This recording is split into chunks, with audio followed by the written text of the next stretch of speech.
Fast forward, we're now in Afghanistan. You took command of the 101st Airborne Division. Right. I remember reading part of the book. You woke up in the farmhouse, I believe, as you described it. It's the morning you're taking command. You're about to sip your coffee. How did that feel, taking command of that unit? That had to feel good. Yeah, so the farmhouse, just for everybody listening, is the designated quarters for the Commanding General of the 101st. And it's like 10 acres of solitude, basically, right, with huge oak trees. And I go out there, and the sun's not quite up yet, and it's crisp. It's November. And a cup of coffee. I'm a coffee guy. And, and you go through this thing, are you prepared? And that's what those moments were. Like, it could have gone by in about 5 minutes. It was long enough for my coffee to get cold, I know that. Did you get cold feet at all? And no, I didn't. I mean, I'm a big runner. I love to run. I usually, used to run early in the morning. In fact, throughout the 101st for my time, I was known as a runner. I'd go out and run with the outfits, and then I would want to get another extra real 5 miles in or something like that. So I'd still run for another half hour, whatever. So the cold didn't bother me. But I was looking and going backwards and going, okay, are you ready for this moment? And at the end of the day, I mean, or at the end of that moment there, out there, or that time, 5 minutes, 10 minutes, I said, you're about as ready as anybody, and you're as ready as Jeff Schloesser's ever going to be, right? There's nothing more that I can do to be better at this point. And so it was also the time, and I took command 2 hours later, or 3 hours. In a sense, though, I took command at that time. At that, when I had that moment, the sun's coming up, I'm mentally in the game. Was there a sense of pride? Did it feel, was it an internal accomplishment? We all get it when we do. I mean, that had to have been just a sense of all these years, like I said when we started the interview, all these years maybe leading up to that. I mean, when I read your book, I felt like you were being built, grown, mentored, taught to go do this. I felt like I felt I was ready. There was no doubt that I felt that I had the experience of being in the 101st, again, 5th time at Fort Campbell, obviously between the 160th and the division. I knew the people that were there at Fort Campbell and the surrounding communities. I knew many of the people that would be working with me. Wow. There's this feeling that, okay, I'm ready. This is the time for me, and that doesn't happen much in life, if you know. I mean, at least not in my now 67 years. It doesn't always happen that way. But every now and then, there's a coincidence of your past experiences and your preparation and what reality brings to you, and that was one. I can relate on a small scale. And you knew when you were taking command, you guys were going to Afghanistan? Absolutely, yeah. No, I'd known that from well before that. And in fact, it was interesting doing that because I was in a job that allowed me to get into very highly classified. I was the deputy director of the National Counterterrorism Center, my previous job, wearing a suit, basically, really for 2 years. And and in a sense, it delayed me a little bit going into division command, which was actually great because it allowed me to command the division that I thought the most of, which was the 101st. Interesting. But I was able to really look deeply in what was happening there in Afghanistan. The other part of it is being in command for 33 months, which was on the forward portion of that, where the unit had just got back, and we were preparing part of the BCTs, the Brigade Combat Teams, to go back to Iraq, and the rest of the division's going to come with me, including with the headquarters. And we were going to take over other Brigade Combat Teams, like the great, the 173rd Airborne, Regiment, and many others there when we get into Afghanistan. But I have another period of time, almost 15 months, in which to prepare myself, the division, for what we're going about. What I was missing at that point is that I had not served in Afghanistan prior to that. Served all around the world, in many parts of the periphery, but I had not served in Afghanistan. And so I knew I wanted to get into Afghanistan, do a pre-site deployment, or pre-site looks. I talk about them in the marathon more. Site surveys. Yeah, so we do 2 of them. And that's how I kind of culminated my preparation, plus all the other things that you hear about in the book. Bringing in former commanders, having them talk, former ambassadors, getting very different looks And I encourage them to come in and throw that proverbial grenade on the thing, on the table and say, okay, you commanders, you're not ready for this. Or Is you that common? Do a lot of commanders bring in people, or is that something you just said, I'm going to do this? Well, I think we were encouraged to bring in thought leaders, basically like that. I mean, there was no doubt about that. Whether how I saw it, where I wanted to bring in people that had different views, not necessarily. I mean, I wanted to be challenged. Sure. So we brought in people that basically said the Army's fighting this in a really screwed up way, and we listened. Wow. How can we be better?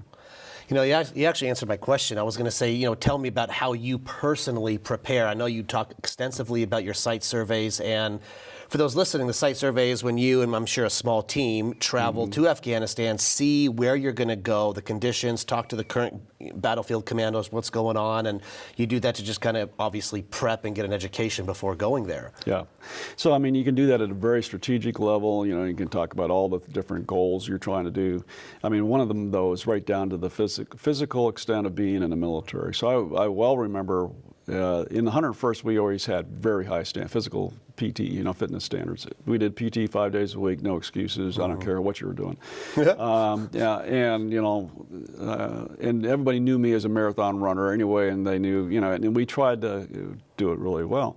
We get there on our first trip, and we go up in a place called Ranch House. And the Black Hawk, the Ranch House is on the side up in this river valley, way up in the north, a long ways from other folks. And the only way to get troops there is to land on top of a house built on tiers, right? And it's an old tiered made out of timbers and some mud.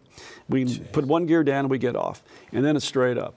And I remember we got our body armor on, we got weapons and ammo and things like that, but we're only there for the day. We're not, so it's not like a whole bunch. And they have ropes, and it's icy as we go up. And we finally get up to the camp that's on the top of this mountain, and I don't recall exactly the altitude, probably about 8,000 feet. And I'm looking around at my team, and they are puffing and puffing. And I remember as we were flying out of there, I wrote down a note that basically said, you've got to upgrade even better the physical fitness of the division to get people ready for Afghanistan. So that was a very simple takeaway from being able to be on the ground. Now, I took many other things, talking to the head of the as they call it, the senior intelligence officer from the United States in Kabul and things of that nature. I took away a lot of other things, but that one was one that it was just, you couldn't read about it. You couldn't get it off of a VTC. You had to experience it, armor, body armor, weapons. And two-star generals don't carry a heck of a lot of, grenades and, things like that around. So I knew that other folks were laboring way more than I. It's not light. It adds some weight to you. Yeah, it does add a lot of weight, right? I remember. But so a lot of lessons learned on that. And I take that in life. I mean, I got to tell you, David, I mean, I've long since said that, you know what, if you really want to see things, you need to get on the ground. You need to get out there and talk to people. And so I actually, that's why I spent so much time going out to, we had over 100 outposts, and flying out to them. In many cases, they were being run by a mid-grade NCO and maybe a lieutenant or so. But the number of NCOs where it was only an NCO going out there, and here you are, a two-star general. I wouldn't take an entourage. I mean, I had a sergeant or two, a sergeant and maybe a specialist with my PSD that their job was to try to keep me alive. I mean, it's about me wanting to do stuff, and then my aide, basically, And you'd get out there and you'd spend 2 or 3 hours on the ground. I was always very cognizant I'd kick that aircraft out of there because you get mortared. Attention. Yeah, I started getting mortared and things like that. But that's how I knew what was actually happening in my division in Regional Command East, was seeing it. It wasn't the BUBs, the battle update briefs that we would get every evening and stuff like that for a period of time. It was seeing things on the ground. And I dare say I still believe that now. When I go out, I'm a businessman, but in the aerospace industry, you got to see things. I agree. So, speaking of that, talk about your area of responsibility. Chapter 4, page 56. A rough count of total friendly forces in my area of responsibility was about 25,000.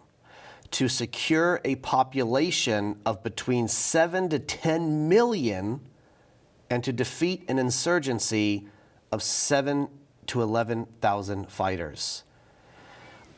Wow, number one. Number two, can you break down just from a high level, east-west, just very high level to somebody who, and I'll be honest, before reading your book, I didn't even understand a lot about Afghanistan. I never went there. I did my short little, 6 years and a bit in the Army and got out and kind of just moved on with my life. Always had a lot of honor and maintained some close relationships. But I learned more about Afghanistan from your book in the 2 months I read it than the past 10 years of talking to people and watching the news. But to that point, briefly break down what your area of responsibility is. I know it was up against the border of Pakistan. Why was that a big deal? Right. And then I have a few more detailed questions, if you don't mind. So, I mean, I always talk to people about Afghanistan in ways. I try to remind them that, one, Afghanistan's a tough neighborhood. So the former Soviet republics, the stands, are all along the north, the Tajikistan all the way to Uzbekistan, Kazakhstan.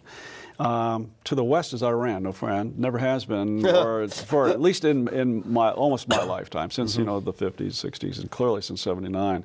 And to the south is basically some portion of Pakistan, but the Persian Gulf. It's hugely important strategically for the flow of oil to most of the world. And then all along that eastern border is the 450 miles of border with the frontier of Pakistan. And the Pakistanis had never really been able to secure that area, and so you had this flow of 5 tribes and ethnic groups across the border from Afghanistan into Pakistan, back and forth. The Durand line that was drawn by the Brits 100 years prior to that was never really demarcated, and it caused incredible amounts of issues. To the north through Afghanistan is a small thing called the Hindu Kush. Mountains up into the 19,000 in my area, in the northern part of my area. So it was this area that cuts through Afghanistan and is almost impassable through normal means. There are a couple tunnels that get through there. But so Regional Command East, my area is the size of Pennsylvania, basically. And if you could put it on its side and kind of going up and down. The size of Pennsylvania with 7 to 10 million local nationals? Yes. And they are widely dispersed. And so you have some that are very urban. Kabul's right smack in the middle of my sector, basically, but being run by another group. But it's there, and my job is to protect the gates of Kabul. But throughout my area, basically, you have very steep mountains, which are the area of Nuristan and Konar, and they cause the majority of our fighting incidents. And then it goes all the way down to just, it looks like the steppe. Think of it as desert, right? And further south towards Kandahar. A very difficult place to be able to have one solution meets all the requirements, right? And so the enemy was different depending upon where you were. And the influence from Al-Qaeda and other terrorist groups was different. We used to say we were fighting a syndicate, basically. It wasn't just the Taliban, who are, in a sense, insurgents. They got kicked out of the country. They go to Pakistan for safe haven. But they're largely Afghans who want to come back and run the country in Afghanistan and have their own Islamic state. But they don't want to go beyond that. But then you've got Al-Qaeda and other groups, and their goal is to have a transnational solution. It's well beyond Afghanistan. And these different groups were established in your Yes, and they're in there, and during 2001, 2002, most of it gets pushed back out of Afghanistan, but not completely, and they're not destroyed. We don't take the opportunity to destroy Al-Qaeda effectively in 2001 and 2002. Lots been written on that, Tora Bora, et cetera. But so they come back in over time from Pakistan. I'll never forget during one of these PTS, or the pre-deployment site surveys, I go and talk to General McNeil, who is the NATO 4-star commander. He's a U.S. commander and had been my boss, back in FORSCOM or 18th Airborne Corps. And he goes, Jeff, you and your boys are going to have quite a fight when you come on in April. And by 2007, 2008, the Taliban and the syndicate of all these other different groups are ratcheting up the violence very significantly, all along that border, but then also around Kandahar, and then clearly down in Sangin and Helmand province. Do these other groups coordinate with each other? Loosely. That's why we call it a syndicate. I mean, basically, they had in some cases, they had mutual goals on some things. Interesting. The first goal was to get the NATO out, right? And to try to kill as many Americans and NATO allies as our allies as they possibly could. But how they saw the future, it was obviously very, very different. Yeah, I mean, you had the Pakistani Taliban. They're still there. The Pakistanis are trying to fight them.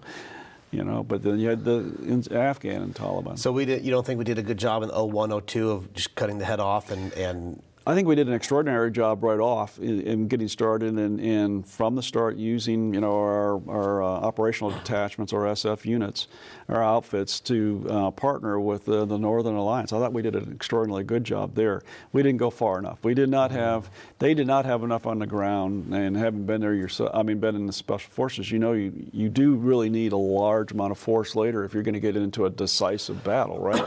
Sure. We did not have enough of that conventional force there, either from aviation or from the ground perspective, to actually do the defeat that we needed. But we had Al-Qaeda. It's funny you mentioned that. Yeah. It's almost like our timing's in sync here. Chapter 7, page 80. A miserable week. So when I had my private time with the ISAF commander, I did not beat around the bush. Sir, I have completed my assessment. I believe we need more resources in RC East. Troops, surveillance, reconnaissance, and close air support. It seemed to be a recurring theme that I took, that you needed more troops. Yes. And just more resources. Also, if you look at it during that time, that was kind of the surge in Iraq, if I'm not mistaken. It is the surge. So, fighting two wars like that, same theater-ish, region of the world, but two separate countries, not exactly bordering each other. How did we do that as a country, as a military? So, our country made a very specific decision during the Iraqi surge, which was to defeat Iraq first. During this time frame, 06, 07, and 08. And so Afghanistan became an afterthought. And I think that's pretty cruel. And I would say that there are a lot of decision makers out there that would say, Jeff, you're going way too far. You're being way too offensive or aggressive on those words. But that's the way I felt. I felt like I was clearly in a theater that was not the priority. And I had my own bosses back in Central Command and the United States Army remind me that we were not the priority. Did that make you angry at all? Well, what it did is, David, I always took command as it was my responsibility to do the very best I could for the mission, but also to take care of my troops. Whether, by then, with the 101st, it's also a combined force. So I have sailors and airmen and Marines and Coast Guardsmen and civilians working for me. My job was to get the mission done. But I felt like, that we were basically trying to do it with not enough resources, so I couldn't get the job done the right way. And it becomes this mismatch between the mission and then the assets that you have to do it. Yeah, you see that throughout life, right? But in this case, people will die because of that. And we won't get the mission done the way we said that we were going to do it to the American people. And it gets back to this resounding theme of making sure that you have support in America, and as well as all the NATO capitals who are supplying troops. And I felt at the time it was time. I called it bet my stars. It was. I knew that this request was going to be very unpopular. I knew it was coming at a time. Unpopular in the sense that you're going against what people are telling you. You're requesting something you already know is going to be a no-go. What does unpopular mean? At the time, I knew that the Army and the Marine Corps, Navy, Air Force, they were already surging, and they were already at the point where you're just about out of Schlitz. For all those folks, that's a beer. I don't think it's made anymore.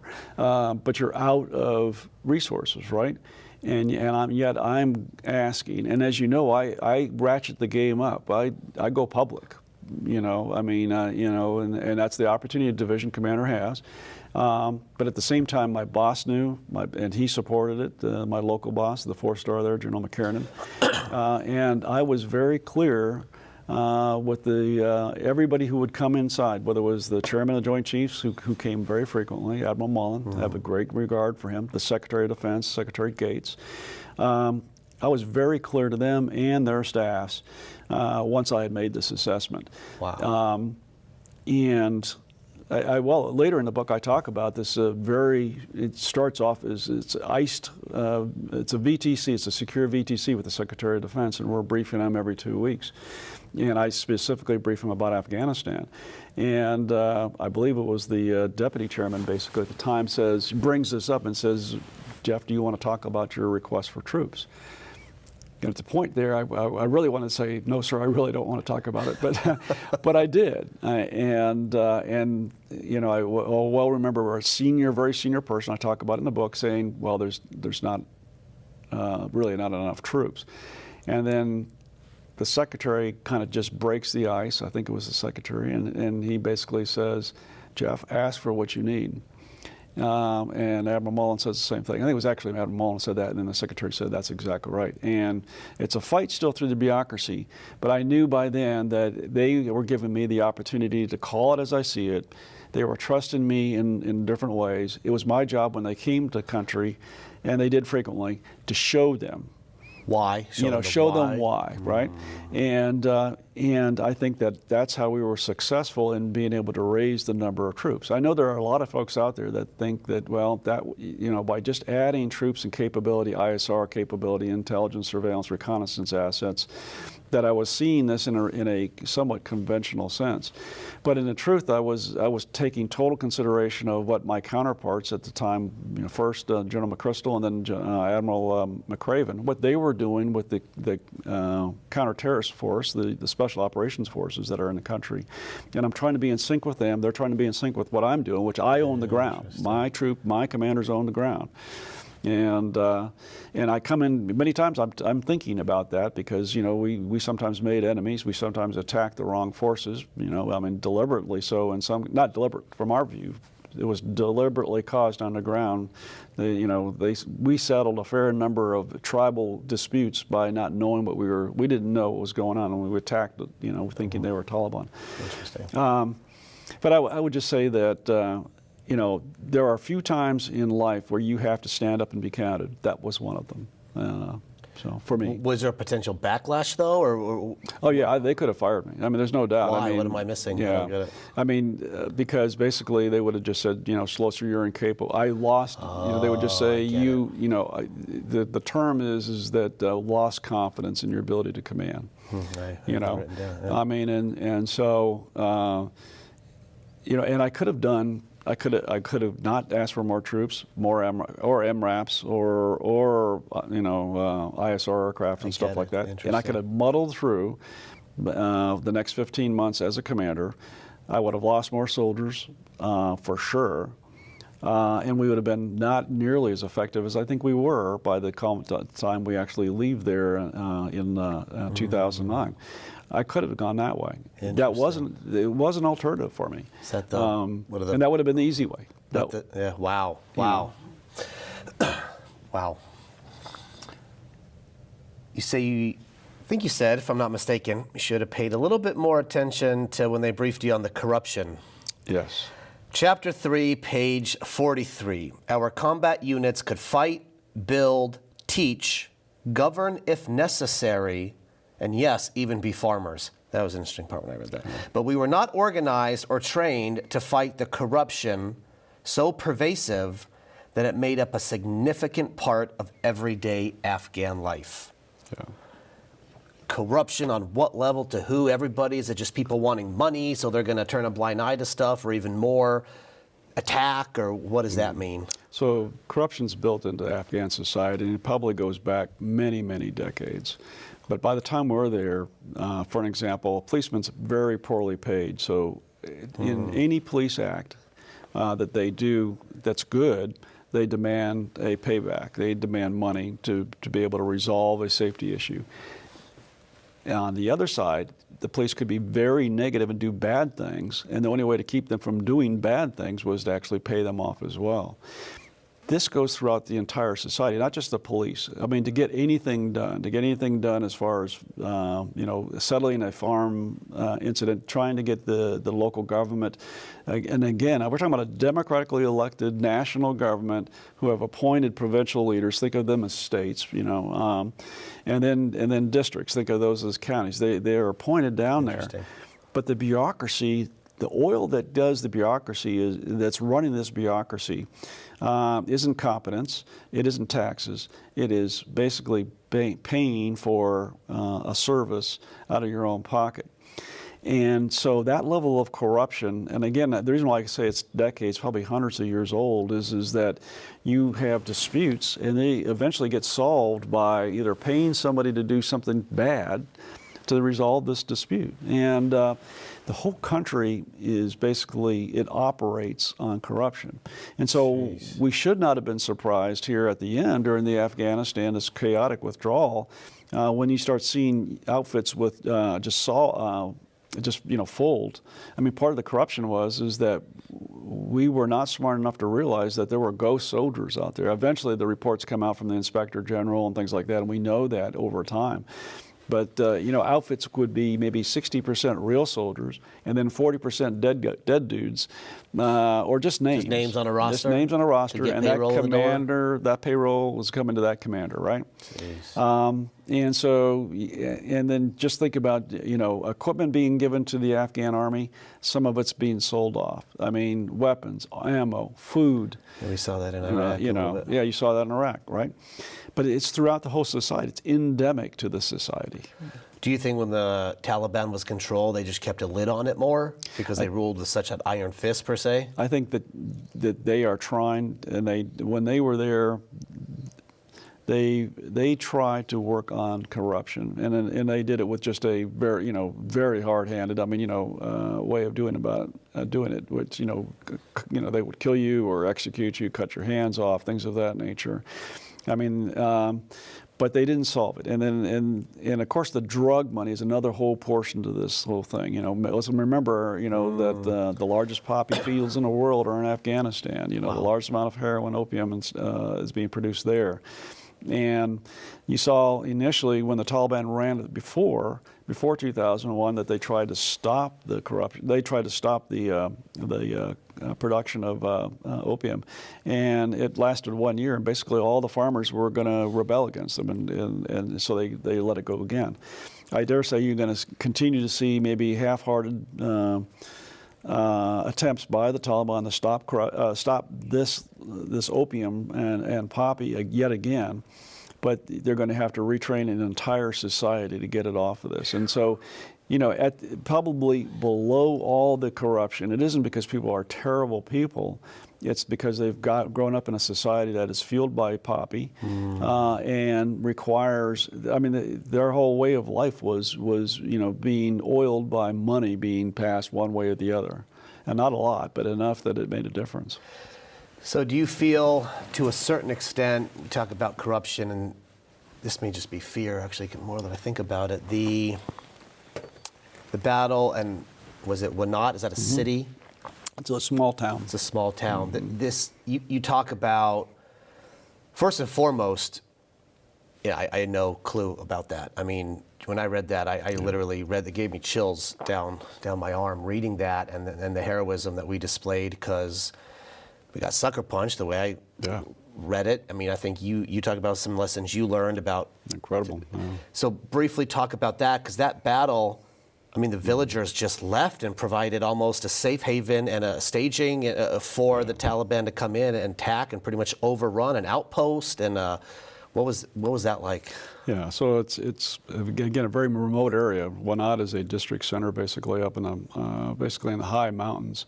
And what you saw is that we had taken a year or two. We were going to reallocate forces there because we thought we were embracing counterinsurgency theory at the time, which by then Petraeus has actually published along with his Marine Corps counterpart, which basically said, live among the villagers, get in there and live there. Very much what you would understand in your background, right? In special forces. And so we intended to double down inside this district, which was a very small town, but it was the district center. So it had the police chief, it had a governor, things like a district governor, and things of that nature. And we did it right smack in the middle of town. We negotiated for a year, took a year to be able to get this plot of land, and we moved in there. And Normally, what you saw when we moved places around, when we did that from time to time, is that the Taliban or the enemy that we were fighting, which was often Taliban and others, would take their time. They would, kind of probe at night and, shoot a little bit, but they would do it from afar before they would actually do a full-scale attack. What occurs here is within days we have a full-scale attack. And very quickly, they have done an excellent job of scouting out what the camp looked like after just a few days of being built. And they took out all the, crew-served weapons, wow. Right, just like that, took out the mortars. And basically, at the end of several hours of incredible heroism by this outfit from the 173rd, we lose 9 soldiers, but they have stopped the camp from being overrun. We did the very best we could to put fixed-wing aircraft over the top, B-1 bomber, as well as other aircraft. Apaches took about 25 to 30 minutes to get up there from Jalalabad, but they get there as fast as they can, flying over the mountains, and they make a huge difference fighting danger close. I mean, literally within just meters of this is a U.S. soldier, that's an enemy. It's an incredible fight, but what you see at the end of it, and what you're talking about, David, is that when we get up there, we bring in some Afghan commandos led by Special Forces, U.S. Special Forces, as well as a bunch of reinforcements. We find that the whole city or town had been compromised. The police apparently had abandoned their complete site and the enemy used their facility, basically. The leadership of the town and the district had beat feet. And eventually I arrest the governor. And the people have sent all the mails are gone, essentially, and so that's that level of corruption where we negotiated with them for a full year. We have actual Afghan army with our unit, with this platoon that's in combat. So it's not just a U.S. Living outfit. in the same outpost? They're at the same outpost. They're fighting. Wow, I didn't know that. And so to see this happen, and it eventually leads to a strategic decision. I eventually decide not to reinforce this after 2 days, instead to withdraw. And I figured that at the town, we were going to do good things for the town and for the people. We're going to provide input, money, a lot of resources to do things that were necessary in that area, dams and things of that nature. I said, not one more penny up there. And I can't trust the people, so how could I even attempt to try to do counterinsurgency, which is to be with the people in an environment like that? So here's the locals. You're coming in. We're going to, like you just said, the dams, the schools, we're going to help you build this infrastructure. They basically said no and sided with the Taliban. Yes. Yeah. Fear out of the Taliban. Yes. They don't want what we want to give them. They don't want to experience the democracy we want to give them. Yeah. What? A little bit of all that, but fear is a huge player in this area of the world, as well as in a lot of conflicts involving counterinsurgency. So the Taliban were wonderfully skilled, wrong term, but they were highly skilled at delivering night notes, which were death threats, and basically saying, if you support the U.S., we'll come after you, and you're going to find your head laying on your wife's doorstep. Jeez. And they would follow that up, right? I mean, and so that actually occurred throughout Afghanistan, where there would be assassinations of that attempt if you became too close to the U.S. and you were in areas that were not 100% secured by either Afghan forces, the Afghan army, or other coalition partners, as well as the U.S. And so the fear is huge, like. That level of corruption where I'm sure that money greased the skids for a number of folks, including the police and the police chiefs and stuff of that nature. So there's that level of corruption there. Wow. There's probably another thing that's almost intangible, is we did not understand these mountain tribes well. We didn't understand what motivated them. It takes a long time, and I talk about it in the book, where I'm finally calling up the State Department, the agency, and saying, give me your best expert on Nuristan. Because I don't understand the people up there. Just their mindset? What part of it? Well, there is basically a series of tribes and sub-tribes, different languages. And I don't understand, in many cases, what's causing their level of pushback against us. Why are they fighting against us? Why aren't they not embracing the Afghan government? Interesting. Well, this whole area is known as, in the Nuristan, was known as Kafiristan. It was very late to be forcibly forced into Islam. Before that, they did not believe in that religion at all. They hate outsiders, essentially. So they saw us as invaders. We were invaders no matter what. And I, it's funny, David, I constantly explain to people about Afghanistan. This is a country that has been invaded so many times. It's part of their history, right? I mean, so 323, Alexander the Great invades Afghanistan. In fact, his camp is at the same place that the Soviets build their camp when they invade, and where we built our camp, Bagram. The first mentions of Bagram are in 323 BC. That's where they wintered overnight, before they went out. Genghis Khan piled up bones and heads and things like that. And then later on, his grandson comes back and does the exact same thing. Many other different invasions prior to then finally the Brits, then the Soviets, and then finally, for many people, they thought we were invaders too. We saw ourselves as liberators after 2000, after 9/11. Many Afghans saw us invaders. I'll never forget in Nuristan, an old lady comes out. She looked old, but I was probably older than her, giving her a rough life. And she says something in one of the Nuristani dialects. And the interpreter says, she says, don't kill us, you Soviets, you're all alike. Please don't kill us.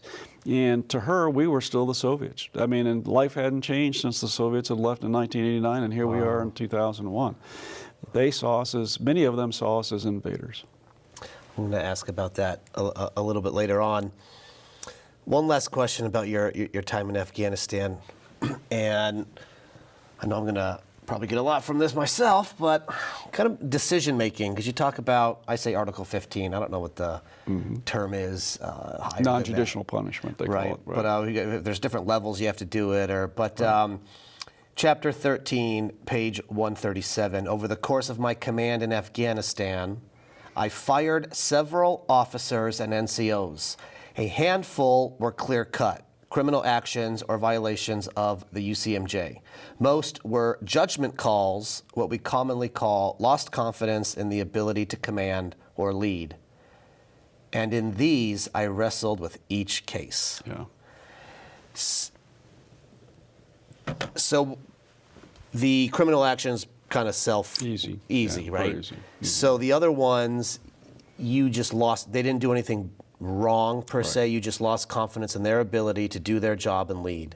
That's right. I mean, what you're doing at that time as a commander is you're weighing that one person, what has been accomplished so far under their watch, what they're doing, with what you sense is the requirement for them to be successful, and then thus that unit or you to be successful as a commander. And so generally what I found was my expectations were up here and what I saw was down here. And whereas in almost all other environments, if you were not in combat, there was always the potential of training, experience, mentoring, and bringing that person back up to where there was a meeting of the minds about what was necessary to be done and how did you do it. In combat, because of the way things are, people's lives are always in jeopardy. The mission that is that needs to be done doesn't wear a watch that says you've got 2 months. The mission normally has to be done from the start. And so what I often felt was I'm weighing lives in some cases up here or the mission against how long will it take me to get this person back, or not back, but to this point. And unfortunately, in many cases, I would have to make the decision that says I can't get there from here, and it's best that I go ahead and remove that person from that position. I've always said you never know what you're going to do in combat till you're in combat. I mean, you could talk. I've seen Rambo 100 times, but when the bullets start flying, you never know what you're going to do. I remember being 20. I was 20 years old when I saw my first person get shot, and it was enemy. But it froze me up for a good second or two. Yeah. So were some of those decisions, they just couldn't hack it in combat? And I don't want to hack it in any kind of negative sense of the word, but they just couldn't rise to the occasion in those specific real world situations? You know, more of them were in the decisions that they made were not sound decisions that would allow that unit to be successful or to keep it out of hot water. You know, I mean, so at say junior officer level or mid-grade NCOs and stuff like that, I'd go out to certain sites. And we had a clear set of standards. I had people, I actually had my inspector general fly even more than I did, and they went to every site and said, these are the 101st standards. Because remember, we're bringing in units from all around the world, you know, in some cases, right? And that's another thing that you lived in within Iraq. But these are the standards. And then we'd give them all the assets that we thought were necessary. But if you'd get out to a site and you would see that the defensive perimeter was absolutely not ready, and you'd ask and you'd talk to, say, that young lieutenant or maybe that staff sergeant, and you could see that they were not prepared to lead that outfit because they didn't know what you were talking about. Then it was time to cut that loss because there was no amount of time that I could spend with them, or I couldn't spend, you know, their battalion commander say, get on down there and train that person for 3 days. It was not going to work, right? And so those were actually really hard because in a sense I felt, David, that not only had the system failed them, had not taught them the right things, you know, and some of those folks could be wearing Ranger tabs, you know, and but it had not translated into on the ground, real live. This is how you prepare. You know, it's one thing to be in a school. It's another thing, as you said, to have bullets flying at you, right? And that hadn't translated. And I felt like it was my job to do the hard thing, and to have a replacement. You know, nothing compared to what you did, but what you were saying, I remember my first ever tech startup that I was in, that I founded myself. I had this, you know, MBA, Harvard, Stanford, this, and I thought, oh, we got an MBA, Harvard, we're unstoppable. And it was this first time in an entrepreneurial venture, and I'm like, damn, you ain't cut out for this entrepreneur stuff. You got to go back to the consulting side of the house. But side note, two specific circumstances, because, and we'll close this out back on, because I think these were tough decisions, what I gathered. One was this company commander who you briefly talk about the abuse of detainees that you had to relieve of his command. I get why you did it, support it. Was that tough though for you? Yeah, I think I lay it out in the book that even later on, in fact, I talk about, you know, moral courage, and one, I mean, to put a little more color, as they say on this thing, is this was my best company commander probably, you know, and you know. I mean, and I had a lot of company commanders, and we have not prepared him the right way as far as the assets. He's out there in a tough place, 101st Airborne, getting attacked all the time, doesn't have the support he feels from his battalion that he needs. He frankly tells me so when I'm out visiting it, and I just didn't translate that into movement or to action, right? I didn't go back and pull in his battalion commander and say, there's something here that I'm missing, but you need to go spend time doing what I just did and try to figure this out. But it probably was just, I know, his resources. So he takes on, and he and his first sergeant do these things because they believe there's an insider threat. And so when they do these actions, you know, and they don't kill anybody, but they make people think that they're killing them so that they can get the other detainee to talk, and they do talk, and it helps them to locate, you know, the penetration. But the way they did it, you know, was completely extrajudicial. You know, I mean, basically, everybody thinks he's assassinating people right outside with, you know, and he is firing his weapon, but he's basically shooting it in the ground next to a guy that's over here, and then they take him away, and they don't know what's happening. What I wanted him to do is to say to me, really, this is bad leadership. This is against the law of warfare. I realize I made a mistake, and I've learned a lot from that. The outcome would have been 100% different. He could not do that. Instead, I believe truly that his position is I got to convince my division commander that what I did was courageous and necessary for my troops. And just as he's responsible for a division, I'm responsible for a company. and I'm making the right choice. And that bothers me for the remaining time. It still bothers me because, you know, his career ended, basically, his military career. And I hope he's successful in whatever he's doing. I don't have contact with him. But I know that I changed his entire life. Wow. And yet, at the end of the day, I had to admire his courage. He felt he was doing the right thing, and I could understand the logic. Wow. Wow. That's deep. Yeah. Going to foreign military now, my first question before we get into this rapid fire Q&A we're going to do. Okay. I always thought, I've had this question for years, and talk about Poland being there, Polish soldiers, you talk about the Italians being there, you talk about even the Italians, maybe rumors they had a truce with the Taliban. Yeah. You know, I try to put myself in their shoes. Say 9/11, and hopefully it never happens to anybody, but say 9/11 happens to Italy, God forbid. And here I am, Dave Johnson, serving in the Army. And they said, hey, Dave, you're going to deploy to Afghanistan and go fight this gruesome war because Italy got attacked. I might be like, really? Really?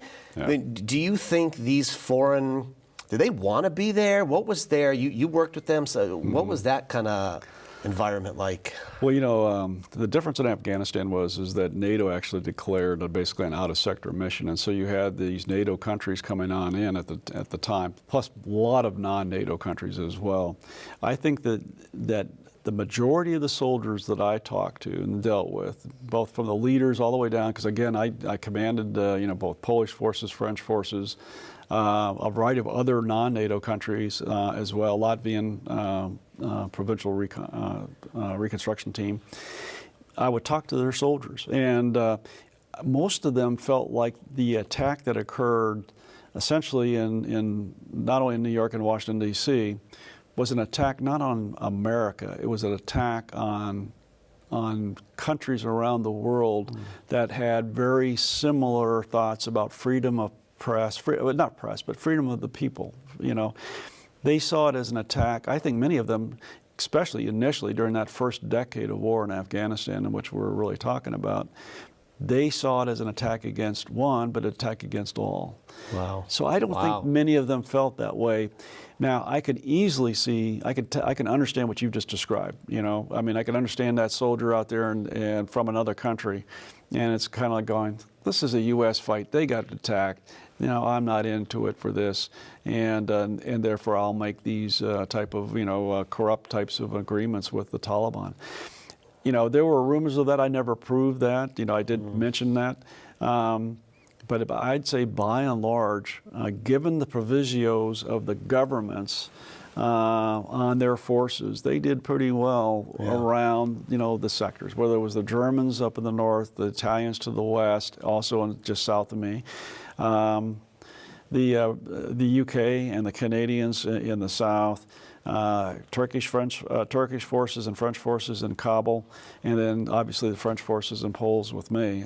You know, I talk a lot about the Poles. They were an incredible fighting force, and you know what was interesting there is that they brought a lot of the stuff that they needed to fight. They weren't looking on U.S. Uncle Sam to provide all the weapons and all the vehicles and all that kind of stuff. I mean, they even brought their Mi-24s, which I got to tell you, being an old Cold Warrior in Germany on the Fulda Gap from the 70s, having a Hind fly over the top of me, and it was a good guy, was always striking to me. You know, they were in Iraq too, right? They were. Yeah, they were absolutely. up north, I think. Yeah. Well, there are some patriotic Americans and some veterans that have some questions for you, sir. The viewers wrote in. Malcolm out of Florida asks, do you ever see a path forward where we would engage with the Taliban in providing anti-terrorism support? Yes. I think that we will do that against the Islamic State, probably actually doing it on intelligence a little teeny bit, but we can't talk about it. Not that I know, but yes, the answer is yes. Islamic State is so brutal, so much against all the governments around the world. You will see that happen. So is that kind of like we have a common enemy type theory? Absolutely. The enemy, you know that whole story. Interesting. You know, same viewer. We hear a lot about over-the-horizon capability. No explanation. How realistic is that in Afghanistan? Yeah, so the over-horizon capability is the idea that we can fight terrorists by not having any assets on the ground, no intel on the ground, no diplomatic presence, no military on the ground, and we're going to use ISR assets and then fighters or bombers, other types of missiles and things like that to take out the terrorists. How realistic? I think it's a real challenge. I think we've demonstrated how hard it is already, and it's really very easy to do the worst case, which is to kill the wrong people by mistake. And by the way, what you do then is you inform your target how to change their lifestyle so that they can avoid. And so you actually, it's a double negative, right? Wow. It's really hard. People are going to talk about it with a big hand on a little map. It's hard. There you go, Malcolm. Marine Corps veteran, Iraq veteran, Angelo from Florida. Should we look at the Taliban as an actual authoritative source?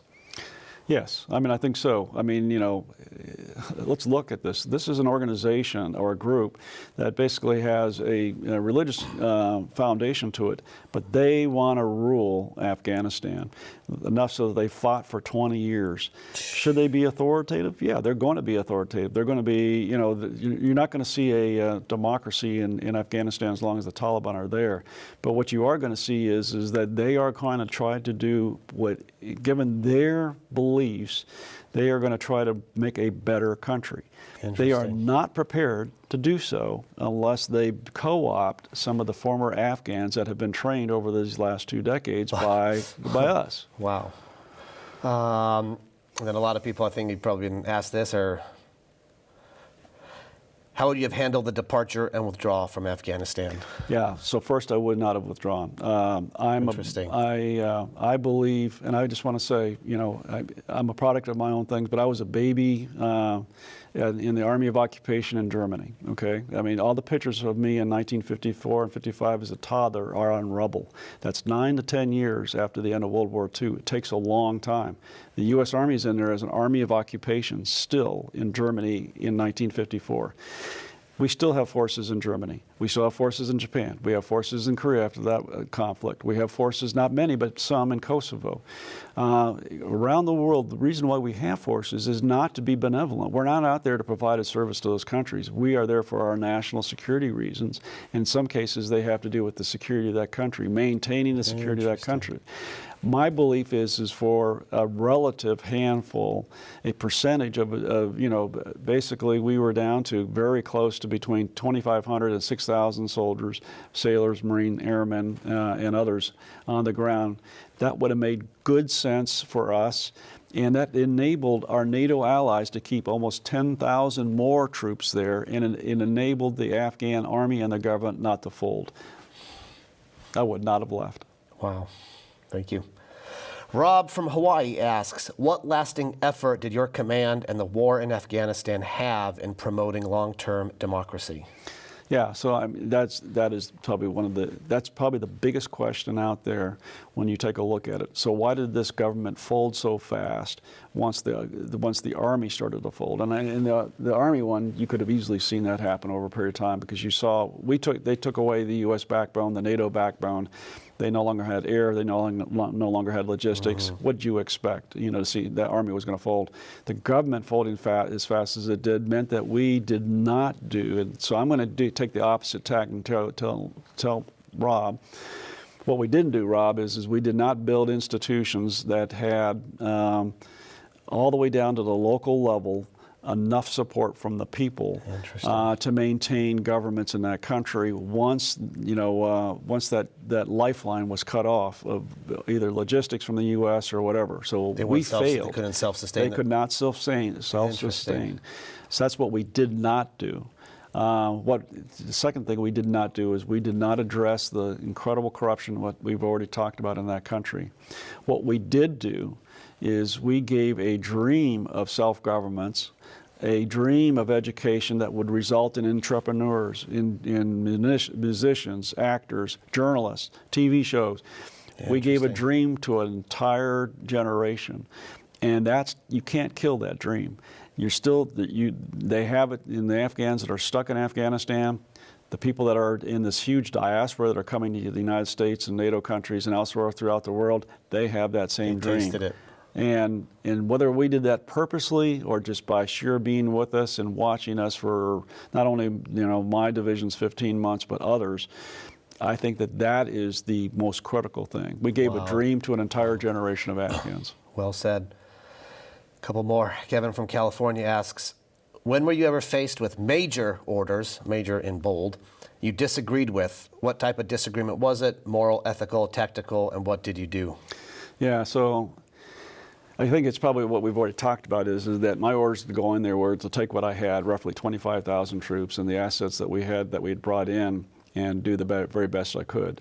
And no commander sat down and said, these are your orders, and that do the very best you could. But that was the underlying theme of everything, right? And so basically, I chose not to disobey them. I chose to try to change them, which is by asking for more assets initially through my chain of command, very clearly enunciating it, and then very clearly going public. And so, it's with the VTCs, I had routine, large VTCs with the Defense News or with the Pentagon. And that's where I went public in this. So it's in a sense, it was not a major, I'm disobeying an order or anything like that. Instead, it's, well, you've given me a mission. I can accomplish it, in my opinion, in a way that the American people can support. And therefore, I'm going to try to increase what I need to actually accomplish the mission. And so it wasn't disobedience, but it was a way of saying, I understand what you've told me to do. This is what I think I'm going to do. It's maybe painful for all of us, and it was for me, but we're going to go forward this way. Wow. Again, betting the stars. Two more. Will from Phoenix, actually a former 101st guy. I know this person. In a counterinsurgency operation, our forces rely heavily on local nationals to be translators and serve various support functions. But there is an implicit promise that we will protect them by virtue of them agreeing to help us. After Afghanistan, do we have the credibility necessary to enlist locals to assist us?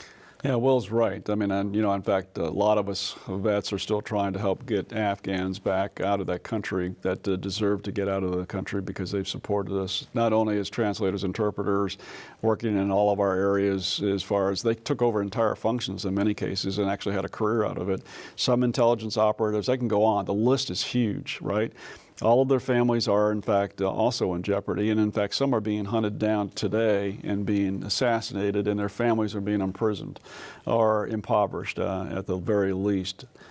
We owe them, that it's not a ticket to get out of the country, it is we owe them a future.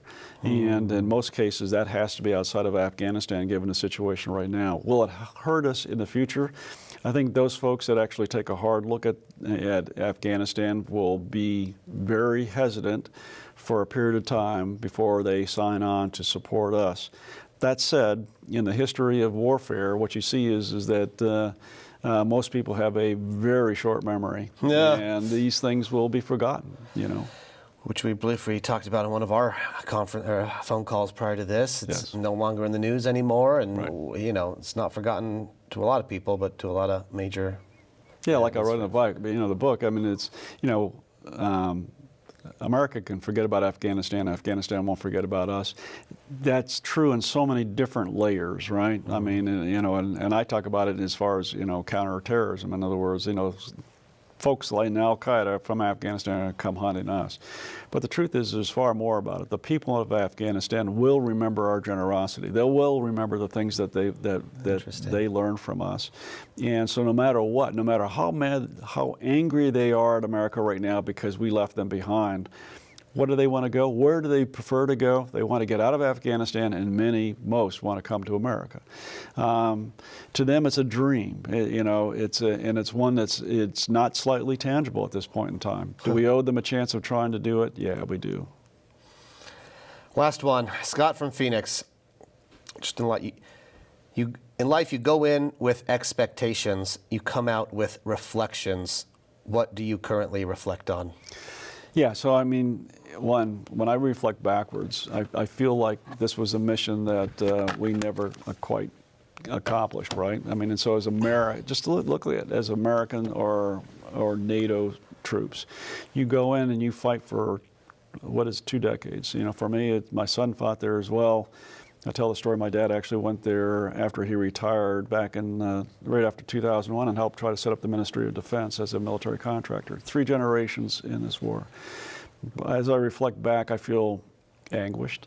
I'm really upset about the way we withdrew. You know, I understand that, you know, that we have limited assets and we're trying to focus them on China and things of that nature. But I feel like we took a country that, to use a term from General Colin Powell, if you go into a China shop, you break it, you own it, right? And he was talking about warfare. So we went into Afghanistan, and it was already deeply broke. But we reset it in a way that looks more like NATO and more like America as far as the forces and things of that nature and the government. And yet now we left it in a, one can say, in a disastrous shape. So that is the reflection, anguish. The other part of it is that I am still hopeful, again, for this generation of young Afghans, you know, that actually learned that they could have a future. And I think over time, you're going to see some of them again. I don't know what will happen in Afghanistan, but there's no doubt in my mind that Afghans will try to be leaders, entrepreneurs, business people, noted diplomats around the world, you know, from a variety of different organizations. And so I want to say we did some things good, and I will have to say that at the end of the day, we didn't get attacked by Al-Qaeda over the last 2 decades. And so that makes a lot of difference for our country and all of our NATO allies as well. Wow. But those are simple reflections, anguish, a little bit of hope, and still in my mind a whole lot more to accomplish. Wow. Well, sir, one thing I took away, well, I took away a million things from your book. You really cared about everybody that you commanded. No, Very thanks. much. Thanks, David.